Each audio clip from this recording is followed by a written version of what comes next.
नाज़रीन इकराम, बहुत से लोग ये क्वेश्चन पूछ रहे हैं कि इसराइल के कतर पे हमले के बाद ताहाल जो है कतर इसराइल का जवाब क्यों नहीं दे सका। क्या कतर इसराइल का जवाब देगा? तो नाज़रीन इकराम, उसका जवाब ये है कि नहीं देगा।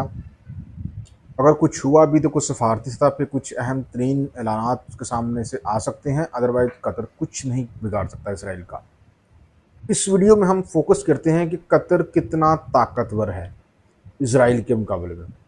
तो देखें, इसराइल के मुकाबले में कतर के लिए ताकतवर का लफ्ज़ इस्तेमाल करना ही मेरे लिए मजाक के बराबर है, क्योंकि कतर वेल्थी है, दुनिया का सबसे बड़ा एलएनजी एक्सपोर्टर है। कम पेश 90 बिलियन डॉलर की एलएनजी इसने एक्सपोर्ट की गुज़िश्ता साल 2024 में। उसमें 86 अरब डॉलर जो है वो एलएनजी से उसने हासिल किया और 4 अरब डॉलर दीगर ज़राए से।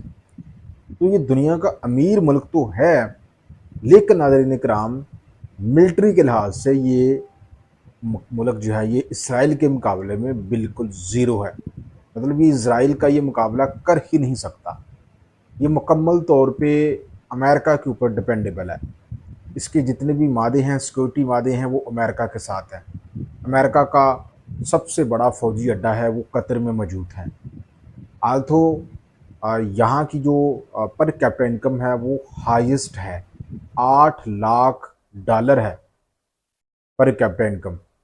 तो इस लिहाज से आप अंदाज़ा लगा सकते हैं कि कतर दौलत के लिहाज से माला माल है, लेकिन उसने ये जो दौलत इकट्ठी की है वो अय्याशियों के ऊपर जो है वो इस्तेमाल करता है। ना सिर्फ कतर, पूरे अरब ममालिक की मैं बात कर रहा हूँ, सिवाय ईरान को मैं बाहर निकालता हूँ। ईरान अपने डिफेंस के ऊपर लगा रहा है। बाकी जितने भी अरब ममालिक हैं, जिसमें आप सऊदी अरब को ले लें, आप दुबई को ले लें, आप कतर को ले लें, आप ओमान को ले लें, ये सारे ममालिक जो है इन्होंने अपनी जो सॉवरेनिटी है उसको कॉम्प्रोमाइज़ किया हुआ है, इसराइल के सामने भी और ख़ास तौर पे अमेरिका के सामने। ये अमरीकी पिट्ठू हैं मिडिल ईस्ट में बैठे हुए। यूँ अंदाज़ा लगा लें कि अमरीका का सबसे बड़ा जो अड्डा है वो कतर में मौजूद है। तो कतर अपने दफा के लिहाज से मुकम्मल तौर पे अमेरिका के ऊपर जो है वो डिपेंड करता है।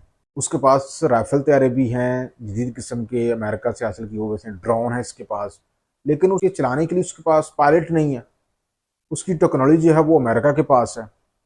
तो मतलब ये कुछ हद तक इसके पास जदीद इक्विपमेंट हैं, लेकिन इसराइल के मुकाबले में ये कुछ भी नहीं है। 12,000 जो है आर्मी है, और इसकी जो टोटल पॉपुलेशन है वो 30 लाख है। उसमें भी जो मेजॉरिटी है वो बाहर के ममालिक की है, पाकिस्तानियों की, हिंदुस्तानियों की, श्रीलंका की, अमेरिकन की।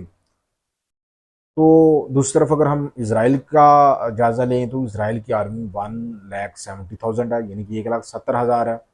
इसके साथ साथ जो इसराइल है वो न्यूक्लियर कैपेबल मुल्क है। उसके पास दुनिया की बेहतरीन एयरफोर्स है, टेक्नोलॉजी बेस्ड साइबर सिक्योरिटी और जदीद किस्म का जो वेपन्स हैं वो इसराइल के पास हैं। आयरन डोम सिस्टम है जो कि इसराइल को शील्ड मुहैया करता है बैलिस्टिक मिसाइलों से। दूसरी तरफ जो कतर है उसके पास कुछ भी नहीं है, सिर्फ 12,000 आर्मी है और 96 के करीब उसके पास फाइटर तैयारे हैं। वो भी जो है वो खुद नहीं चला सकता। अमेरिका जो है उसकी मरहून मिन्नत है। दूसरी तरफ इसराइल जो है उसके पास 300 के करीब जो है डिफेंस ये फाइटर तैयारे हैं। और अगर बजट की हम बात करें तो इसराइल का जो बजट है डिफेंस में 25 से 30 अरब डॉलर है, और कतर का जो बजट है ये 12 से 15 अरब डॉलर है। तो यूँ कह लीजिए कि माली लिहाज से कतर जो है ये ताकतवर है, इसके पास दौलत है, पैसा है, लेकिन दिफाई लिहाज से कतर जो है ये ज़ीरो है। सिर्फ कतर नहीं, पूरे अरब ममालिक। पैसा इनके पास खुला है, याशियाँ करते हैं, ये अपने डिफेंस के ऊपर नहीं लगाते, ये अमेरिका को देते हैं। हाल ही में आपको याद होगा कि डोनाल्ड ट्रंप को इन्होंने $4 मिलियन का तो एक जहाज़ जो है वो सिर्फ तोहफे में दे दिया था।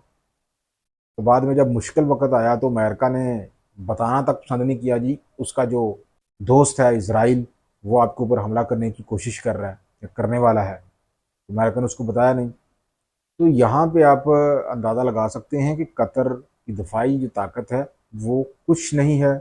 यही वजह है कि आज के दिन तक भी कतर जो है वो जवाब नहीं दे सका अमेरिका को। तो यहाँ पे एक बात आप जहन में रखें कि जब पाकिस्तान ने हिंदुस्तान के साथ मुकाबला किया था, पाकिस्तान ने विद इन आवर्स हिंदुस्तान को ड्रिफ्टिंग रिस्पॉन्ड दिया।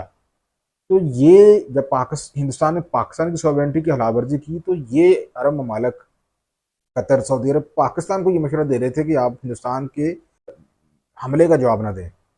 अंदाज़ा लगा लें कि ये पाकिस्तान को ये मशवरा दे रहे थे। तो पाकिस्तान ने उनकी बात नहीं मानी, उन्होंने कहा कि हम अपनी चीज़ के ऊपर कॉम्प्रोमाइज़ नहीं करते। तो कहने का मतलब ये है कि ये लोग जो है ये डिफेंस के ऊपर कोई यकीन नहीं रखते, ये टोटली अमेरिकन पिट्ठू हैं। अरब कंट्री जो हैं, सिर्फ एक ईरान ऐसा मुल्क है जो डिफेंस के ऊपर हर्ज करता है और जो है वो दुनिया को दिखाता भी है। इसके अलावा कतर इसराइल का मुकाबला हरगिज़ नहीं कर सकता किसी भी सूरत में। हाँ, जीसीसी जो है गल्फ कॉरपोरेशन, जिसमें कतर के अलावा सऊदी अरब, मुत्तहदा अरब अमारात, ओमान वगैरह जो है वो इसमें शामिल हैं, बहरीन वगैरह। तो उनके साथ मिलकर ये कोई लाएअमल दे सकते हैं आने वाले दिनों में, क्योंकि इजलास होने जा रहा है। तो उसके अलावा ये कोई रिस्पॉन्ड नहीं करेंगे इसराइल को, ये मुझे लग रहा है, क्योंकि ये रिस्पॉन्ड खुद कर ही नहीं सकते, ये अमेरिका के ऊपर डिपेंड करते हैं। इसराइल है वो अमेरिका का बगल बच्चा है, अमेरिका कभी नहीं चाहेगा कि कतर जो है वो इसराइल को रिस्पॉन्ड करे। तो ये सारी सूरत हाल है नाज़रीन इकराम।